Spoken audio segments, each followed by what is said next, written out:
It's been a frustrating offseason so far for the Boston Red Sox for sure, but can they turn that around? Find out on today's Locked On Red Sox. You are Locked On Red Sox, your daily Boston Red Sox podcast. Part of the Locked On Podcast Network, your team every day.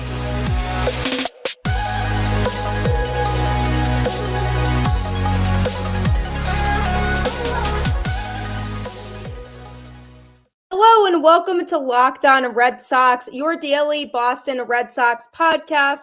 I'm your host, Gabby Hurlbut, former ESPN social media associate and also host of the Boston Balling podcast. And I am here to bring you the latest in all things Boston Red Sox, whether there is noteworthy news or not. I am still here going along for the ride with you. Appreciate everyone who tunes into the show. You can find it on any podcast platform for free. And today's episode is brought to you by Gametime. Download the Gametime app, create an account, and use code LOCKEDON for $20 off your first purchase.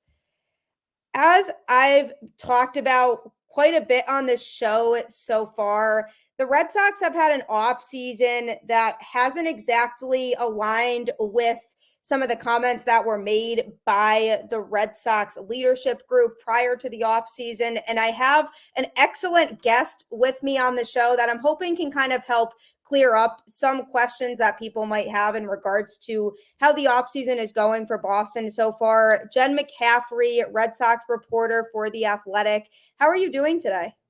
Doing okay. Thanks for having me on.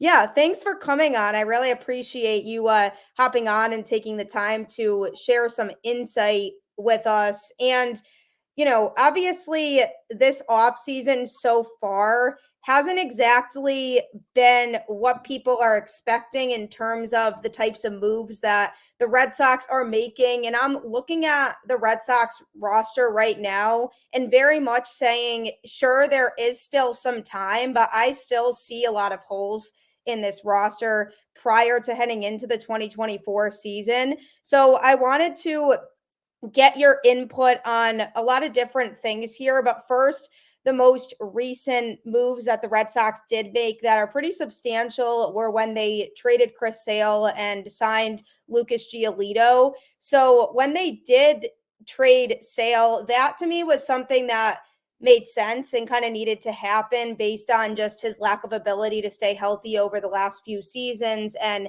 hopefully it can create an opportunity for them to bring in some more reliable pitching that can help enhance this rotation. But what was your initial reaction to them moving Chris Sale when they did? Yeah, I was surprised. I mean, it was obviously an aggressive move by Breslow, and we've kind of seen that this winter with, traded. We all kind of assumed Verdugo would get traded, but the Yankees trade, I think, kind of took us a little by surprise as his first major move. And yeah, the Sale move, I think, was equally surprising, if not more surprising. I think heading into the final year of a deal like Sale is and was, I guess, technically now it's been extended in Atlanta. You never quite know, what's going to happen. But just given so much instability in the rotation, yes, he has the injury history, but he, alongside Bayo, was the best pitcher that you had, obviously track record wise on the staff. So it was sort of like adding and subtracting. You added Giolito, but you got rid of Sale, and now you kind of are still in a spot where you need to add more. So, yeah, and, I think he did it at the right time in terms of they had a hole at second base. So they filled that with a guy in Vaughn Grissom that they're going to be able to rely on for the next few years. What his future holds, if they kind of hold on to Grissom long term, or if they also kind of ship him out when one of these other guys is ready, remains to be seen. It kind of creates the opportunity, though, if they are trying to trade some of their infield prospects, to do that because they have Grissom for 6 years. And in talking with Breslow the night of that trade, it was made very clear that, the 6 years for Grissom was a big thing. He mentioned that unsolicited like 2 or 3 times. So that maybe was sort of an indication, maybe they are going to hold on to him. Maybe this is the plan. And maybe there are teams that are calling on some of their top, infield prospects, and the the idea is to trade for them for pitching. So there are a lot of dominoes, that all these kind of moves kind of create. But ultimately, yeah, it was surprising nonetheless. And like you said, there's still a lot to be done. There's only about a month left before camp starts to get it done. And I think most people kind of assumed more would have been done by now, but he's been very deliberate in kind of how he's done some of these things. And we'll see what kind of the final product is, but I definitely understand people being kind of frustrated with the full throttle comments, and this doesn't feel very full throttle. I think they had different interpretations, and maybe Tom Warner wishes he hadn't said it that way. But he did, and here we are, and now they have to live up to it, or just continue facing the heat like they have been. Yeah, I mean, when I think of full throttle, I think of being very aggressive in terms of the moves that they're making. And I think a lot of people hoped that that would be the case, especially with seeing the performance of the team overall last year and how competitive the division is that they're in. With them finishing in last place in the division this past season, there was hope there that they would say, okay, this could be an offseason where we can really fill in those missing pieces that we needed. And that starting rotation really, to me, is going to be that key piece for them, because that is what they, significantly struggled in last year. And it's something that I was hoping they would really invest in this offseason. Bringing in Giolito, to me, is a type of guy who, is proven. However, the last couple seasons have been a bit of a struggle for him. So I don't know if the Red Sox saw something in him that Andrew Bailey can maybe work with to try to get him back on track, because when he was on track, he was a very, very good pitcher. And then he just, last year had some issues with injuries. So obviously that's a bit of a question mark too. But where do you see him lining up in terms of this rotation right now? Yeah, I mean, I think well, first of all, he's the most experienced guy you have on this staff, which is wild to think about. He's the first year here, but of all the guys that they have pitching wise, obviously, Bayo's been here for a couple years, but Giolito's been in the league for 8 years at this point. So yeah, he's the veteran guy now. Now that Sale's gone, Pavetta's been around 5 or 6 years, but like not 5 years, I think it is. It's weird to think about that he's kind of the veteran coming into the mix here. But he kind of said, he fell into some really rough tendencies over the past 2 years, particularly this past year.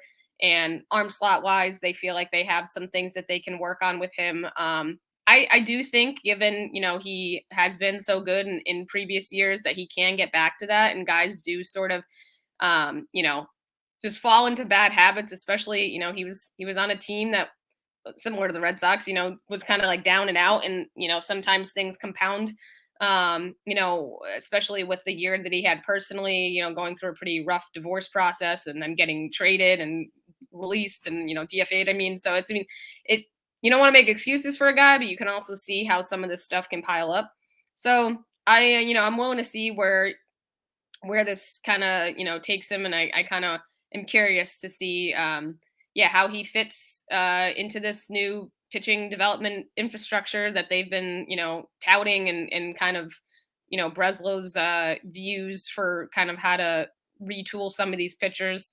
And I think, he's definitely a guy that's primed for a bounce back year. So now it's kind of like they got to put in the work and make sure that happens, because he's right now is kind of like the guy alongside Bayo.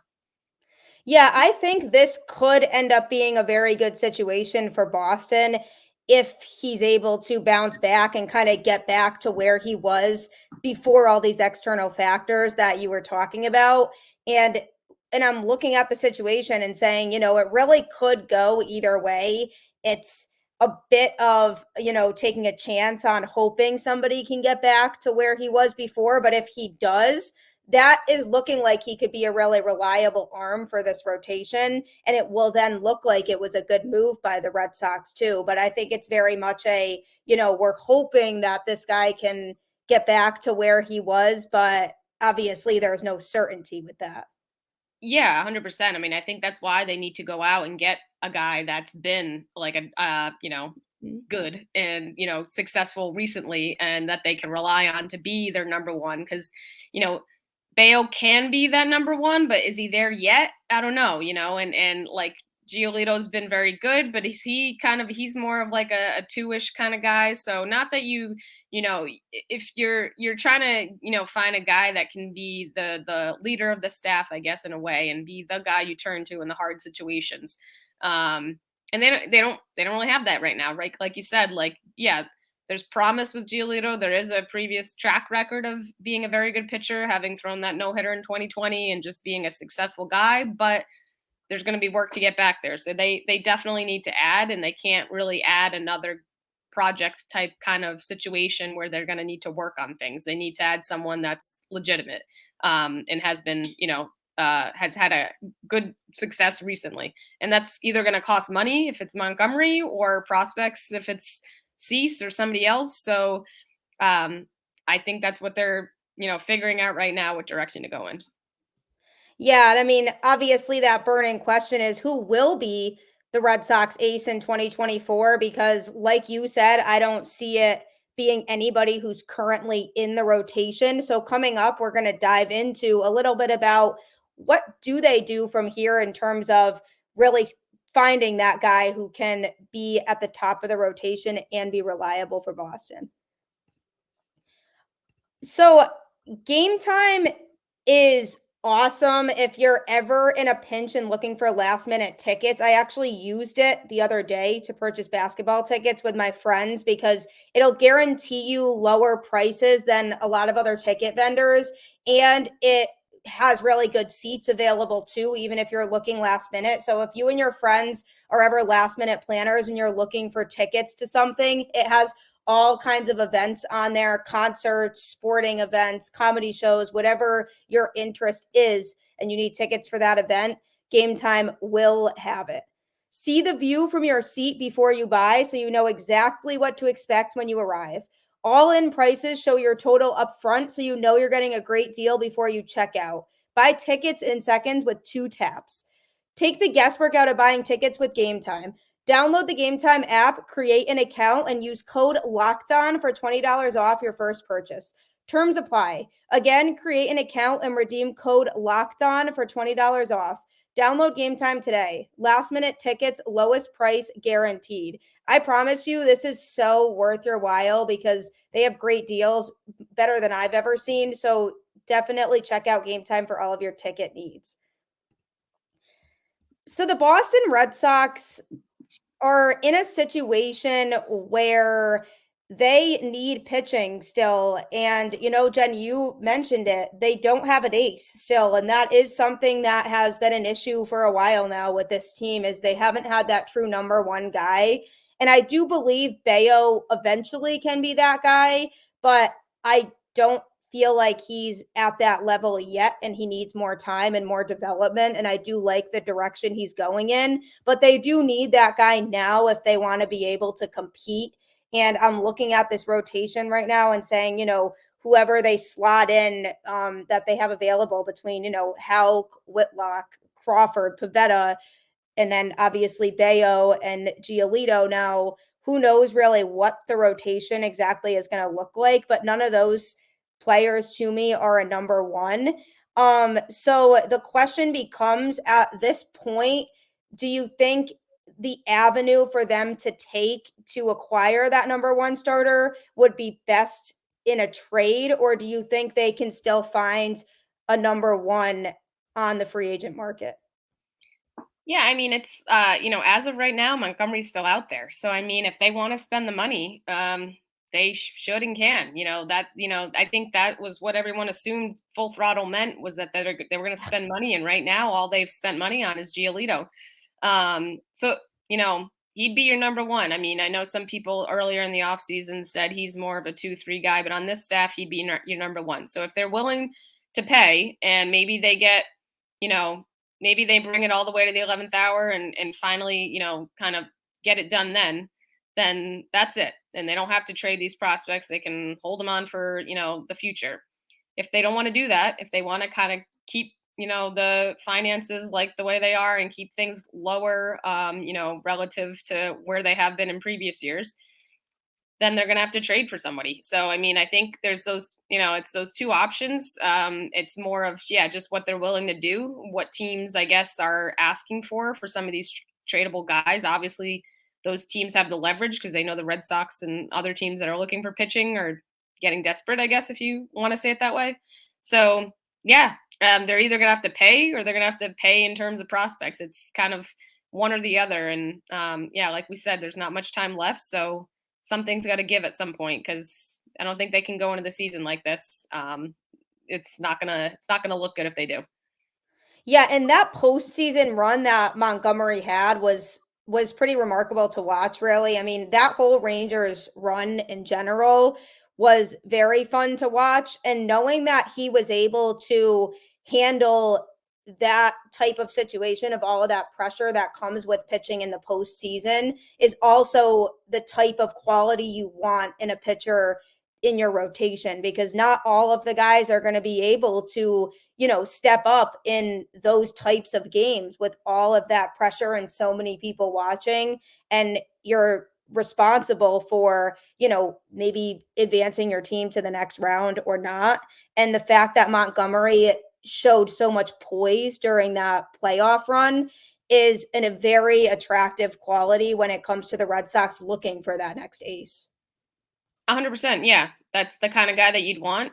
So if they're willing to do it, maybe they have to pay more, but that's the kind of guy you seem like you'd want, to be in your rotation. The guy that has done it before, is proven, is still relatively young. So he'd be the type of guy that you should be going after. Do you think that they would be willing to spend the money on somebody like him? Because the problem right now, it seems like, at least just from the outside, is that they don't seem like they want to offer bigger contracts to players until they clear out some more salary, is something that I had seen. Like, do you think that the Red Sox are actually willing to spend that type of money if they feel like the player is worth it? Yeah, I mean, I think that's the big question. They also haven't given a pitcher, a massive deal, a 9-figure deal since Price in 2016, 2017. So it's been a very long time since they've kind of shelled out money on pitching like this. They've obviously signed a lot of these pitchers to 1 and 2 year deals. Sales, a free agent pitcher, Sales contract was an extension. So he kind of, I guess you can count him, but then again, they're probably looking at that contract and saying, do we really want to do this again? So I think that's the big question. Do they actually want to spend the money? Is Breslow being allowed to spend the money, or is it more find the best deal you can get for the fewest prospects to give away? And that's kind of maybe what he's dealing with. I think that's what we don't know. Yeah, and I have seen, things that have said they tried reaching out to teams like the Marlins or the Mariners about pitchers and apparently got shut down because of the packages that they were trying to put together. So, do you think they have enough of a good talent pool in the farm system where they could put together a package for a guy like Cease? Or do you think for the Red Sox, it would be giving up too much to the point where that stability for the future would be pretty much gone? Yeah, I think that's kind of the big question here in that sense, in the trading sense, is do they want to give up Roman Anthony, Marcelo Meyer, Kyle Teal? Like what's their benchmark? If you give up those guys, are you more, hemorrhaging your future? You have a controllable starter, but then you're going to have to go back and get all these other guys. So I think theoretically they have enough to trade for one of those guys if they are willing to part with at least 2 of those guys, and then probably another 2 or 3 lower but top 10 prospects, Wickelman, Gonzalez, Luis Perales, Nick York, is in the mix. Even major leaguers like Jarren Duran, we've talked about their outfield surplus, Ceddanne Rafaela, Wheeler Abreu. Like, they have guys. They should be able to use, some of those top guys and then some of those very good guys to kind of put a package together. It's just a matter of, what the other team wants and kind of the back and forth. I'm sure there's a lot of phone calls being made. This other team is going to offer us this. Like it's. I think people get impatient. Waiting around but there's a lot of that kind of leveraging and going on behind the scenes, and a lot of waiting. So I think that's kind of where things are. I think they have enough. It seems these are, two of those guys are top 20 prospects in all of baseball, and those are legitimate guys. But just depends. I think that's why kind of we're in the situation we're in, because we just don't know. Yeah, because that's that challenging line of, how much are you willing to give up of your future? Are these guys that you value to the point where you want them to come up and contribute at the major league level at some point with your organization? Or are you willing to part ways because you know that you need that top-notch starting pitcher right now? And I wonder where the Red Sox are at on that end of the spectrum, if they feel like they, want to keep these guys around because they value the future of the organization and they want all of these guys to be a part of it, or if they feel like they can move some of them. And it's interesting you mentioned Jarren Duran, because he's somebody who I feel has a very, very high value right now based on the season that he just had. And obviously I love his talent, but the outfield situation is an intriguing one right now. I know they missed out on Teoscar Hernandez, which was a bit of a bummer to me because I really liked his offensive numbers at Fenway, and I thought he could have been a great fit in Boston. And then they could have had an even more reason to move some of these other outfielders like Duran or Abreu or Rafaela for some pitching. Yeah. I mean, and that obviously didn't work out the way they probably had hoped. And he's, off in the Dodgers, but they have the pieces, and they should be able to kind of, make something work. So we'll see what ends up happening. Yeah. Do you think that they are really interested in Soler? Because that was another person that, I've seen mentioned as a possibility for the Red Sox since they did miss out on Hernandez. Yeah, I think adding another bat obviously would lengthen the lineup. There's a power kind of hole right now. You're getting rid of, or you're free agents and Duvall and Turner, and you're losing that offense. So you still kind of are looking for some way to kind of add that back in. So all these guys that have come off the board, people are kind of turning to who's the next guy, and he's someone that, at this point is someone that is among the people left that you'd kind of have to consider. So yeah, I mean, I think he's on the table, but I don't know that necessarily this would have been plan A. So they don't really have that luxury right now though, because they've missed out on a lot of these other guys. So I'm sure he's part of what they're looking at, but I don't know that it's necessarily just the best option in general. Yeah, unfortunately, it seems like they're on to plan B for a lot of things now, and that's just not a fantastic place to be, but they kind of have to do what they can now to make it work. I'm so jealous of the offseason that the Dodgers are having.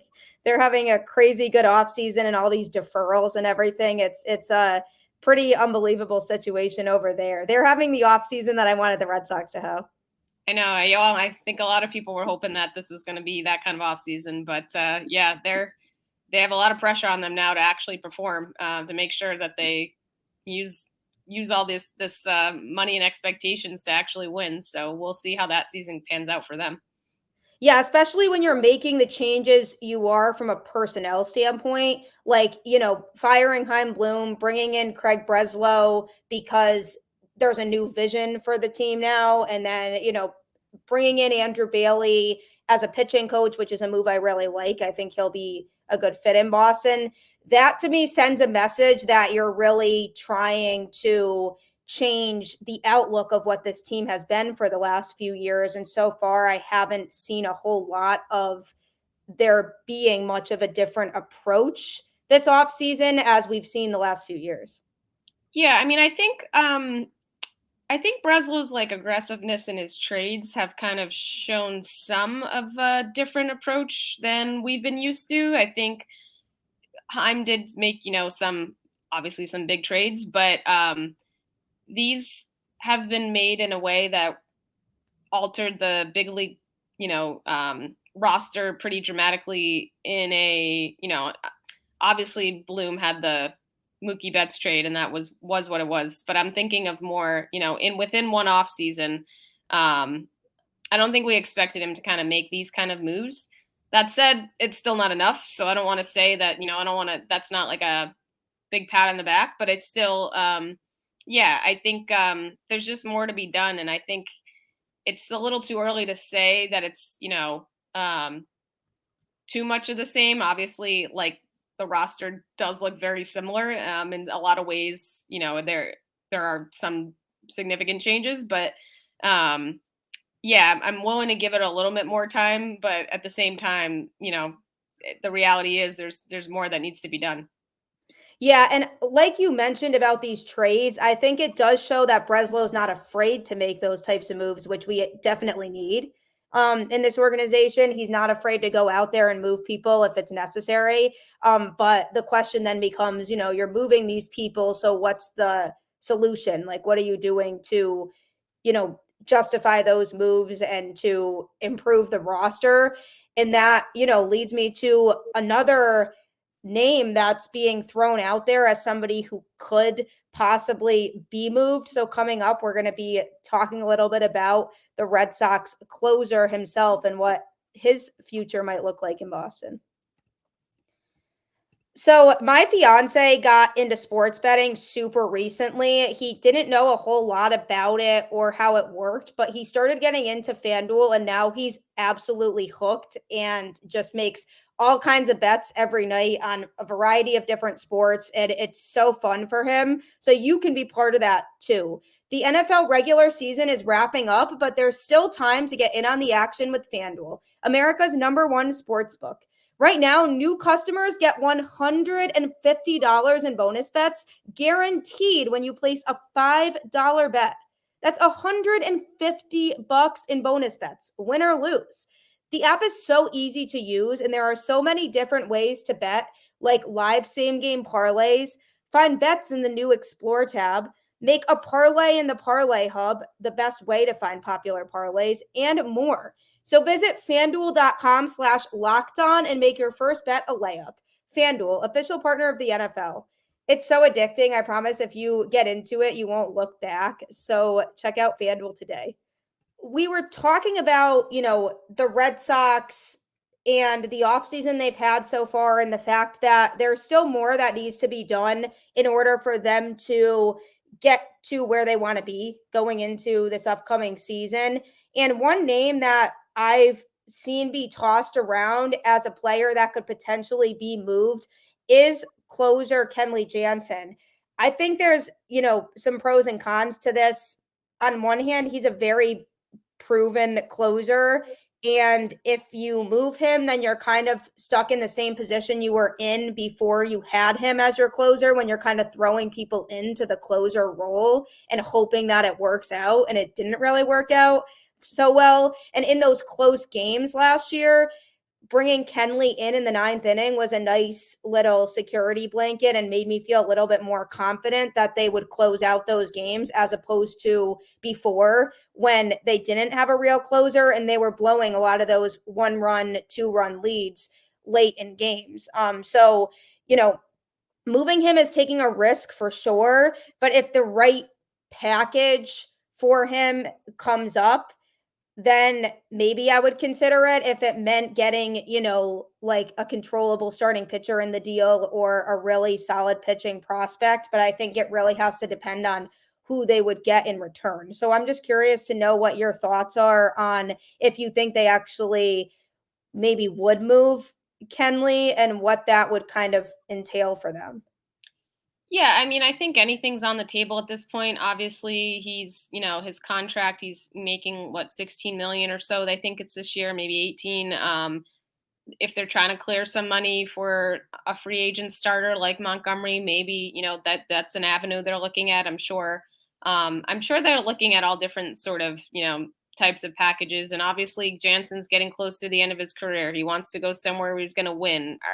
Are the Red Sox set up to be, championship contenders this year? Not likely. So maybe he is also kind of, asking, around and wondering himself, what's going on. So I think there's a lot of factors there.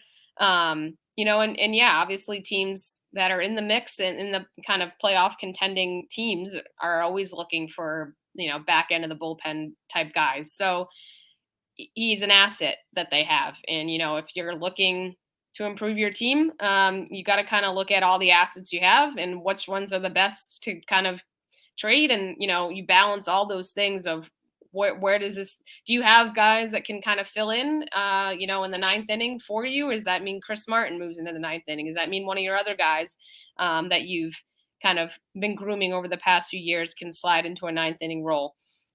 It creates another question is what it does. Obviously the back end of the bullpen was solidified last year and something you don't have to worry about. So if you trade him, you're creating another area you have to fill in. So it just, again, is another one of these dominoes where you shift one thing and everything else kind of falls. So it's an option. I don't know.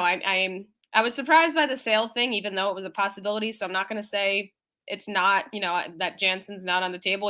He'll probably get traded this weekend and I'll look like an idiot. So, but I just feel like it does seem slightly less possible than, some of the other things that we've kind of been talking about, just because of the back end of the bullpen uncertainty that it provides. And it kind of, again, creates another issue. But if they end up doing it and, like you said, get something that is worth the risk in return, then they'd probably consider it. And like I said, if it's going to a team, where he, can win, then I think that's something he'd obviously want too. So, yeah, I think a lot of things are on the table. I honestly don't think anything is off the table at this point. Because it can't be, because they only have a month left and they have to get, creative with how they're going to try to do this. If that's, if what they're trying to do is add pitching and kind of, fill in some of these holes. Yeah, I do think another bat is pretty necessary, especially with, the loss of Justin Turner and just how productive he was at the plate last year. I'm not really confident right now that they have in the lineup right now that production that he gave. So I would like to see, another bat in the mix that can hopefully help at least make up for some of that production that they're missing that he gave, because Justin Turner being here was definitely, such a surprising thing in the best way possible, like how he played when he got here. I liked the move in terms of a veteran leadership presence to have here, but I did not expect the results on the field from him to be as good as they were. And so I think we got really, lucky and spoiled with that. And he truly embraced being in Boston. So I'd like to hopefully see them before the offseason is over, bring in another bat to try to help with filling that void at the plate. Yeah, I think that's, obviously like the pitching and then just kind of strengthening the offense. Because, right where they are, like I said earlier, not having those two holes kind of in the lineup without him and Duvall, you're going to have to need to, you need to fill that in, and you can't just, think it's going to be more of the same, and that, Casas is maybe going to get slightly better. Obviously, Devers can only do as much as he can do. And I don't know, do you bank on O'Neill kind of being the 2021 version of himself? Like maybe that's what they're hoping, but I think you still need, that other bat for sure. Yeah, absolutely. And there's a lot of pressure on Breslow right now. I do not envy him and would not want to be in the position that he's in right now. And he was stepping into this role at a very hard time to be stepping into this role. So there's a lot of pressure on him right now when it comes to improving this roster. Like you said, there is still time, but I think there's going to be a lot of disappointed people if they go into opening day with the roster they currently have. Yeah, for sure. I mean, they can't, like they need more. So, I mean, they've been feeling the heat for a while, and I feel like they're, they have to do something more. And I feel like they are, Breslow kind of alluded to the fact they're not done. I think people are just kind of used to years ago when off seasons were done, in December and January was kind of the quiet period before spring training. And now it's just kind of the market's shifted. And I mean, there are other teams, there's still a lot of guys still out there. So, it, it, it's in some senses a little weird because there are, other teams that are still needing to do things too. So, yeah, he still has a lot. Breslow still has a lot to do though. And, I think, there is going to be some significant stuff done before spring training because this isn't a team that can, compete day in and day out as it is right now in the American League East. Yeah, 100%. I mean, being in this division, you just have to, be competitive. And it's just everybody's so good in this division. So hopefully they can make some moves that, we can be excited about here heading into the season. But Jen, this was an absolute pleasure having you on the show with me. I really appreciate you taking the time and giving us some insight here. Yeah, sure. No, I appreciate you having me. Obviously, anytime I'm here. So. Yeah. Thank you so much. And don't forget, everyone, you can actually subscribe to Locked On Sports Today on YouTube because we as a network have launched the first 24/7 sports streaming channel on there. Nobody else as a network has this, so it's very exciting. So it'll help you stay caught up in everything going on in sports. So subscribe today on YouTube to Locked On Sports Today. Like I always say, keep the faith and go Red Sox, and I will catch you next time.